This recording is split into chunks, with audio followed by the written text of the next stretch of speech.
Power star Pawan Singh अब विधानसभा चुनाव की तैयारी में लग गए हैं और भाजपा से दूरियां बढ़ने के बाद अब उसके सहयोगी दल से जो है नजदीकियां बढ़ाने में लगे हैं। इसी कड़ी में लोकसभा में जो दूरियां हुई थी, जो तमाम खटास आई थी, उसे नजदीकियां में बदलने के लिए पवन सिंह ने उपेंद्र कुशवाहा से मुलाकात की है। इस दौरान ऋतुराज सिन्हा भी साथ रहे हैं। तो सीधे तौर पर देखें तो भोजपुरी सुपरस्टार और लोकसभा चुनाव लड़ चुके पवन सिंह अचानक दिल्ली में राष्ट्रीय लोक जनशक्ति पार्टी यानी आरएलजेपी के प्रमुख और पूर्व केंद्रीय मंत्री उपेंद्र कुशवाहा से मुलाकात की। इस मुलाकात के बाद ही बिहार में चर्चा शुरू हो गई कि क्या अब पवन सिंह उपेंद्र कुशवाहा की आरएलजेपी से चुनावी अखाड़े में उतरने को तैयार है या इस मुलाकात के कुछ और मायने हैं।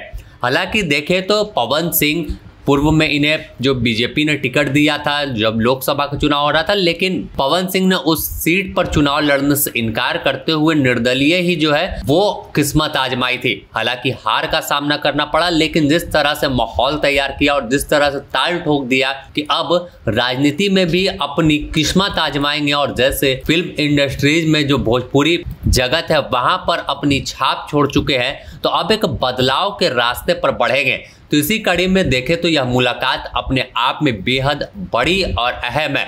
लोकसभा चुनाव 2024 में जब पवन सिंह और उपेंद्र कुशवाहा एक दूसरे के खिलाफ राजनीतिक रूप से आमने सामने थे और मंच पर बयानबाजी हुई थी, तो ऐसे में अब दोनों नेताओं का एक साथ दिखना अपने आप में बिहार में कई सवालों को जन्म देता है। यह मुलाकात राजनीति का हिस्सा है या फिर भविष्य में किसी नए गठजोड़ की तैयारी है, यह तमाम चीजें तो बाद में साफ होगी। लेकिन सूत्रों के हवाले से जो खबर है कि मुलाकात के दौरान बिहार की मौजूदा सियासत, एनडीए की ताकत बढ़ाने और आगामी विधानसभा चुनाव की रणनीति पर चर्चा हुई है। हालांकि अभी तक पवन सिंह या उपेंद्र कुशवाहा की ओर से आधिकारिक बयान नहीं आया है, लेकिन जिस तरह से आगामी चुनाव की रणनीति पर चर्चा की बात सामने आ रही है और एनडीए को मजबूत यानी साफ है कि पवन सिंह की अंदर खाने इस बार विधानसभा चुनाव में एनडीए के किसी घटक दल से यानी बीजेपी हो या अन्य तमाम दल है उनसे ही किसी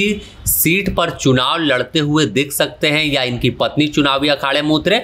लेकिन एक चीज साफ है कि एनडीए खेमे में ही पवन सिंह फिलहाल रहने वाले हैं और बिहार में एक नए राजनीति की ओर बढ़ेंगे। बिहार की राजनीति में इस मुलाकात की कई नई संभावनाएं और समीकरण की ओर भी इशारा कर रहा है।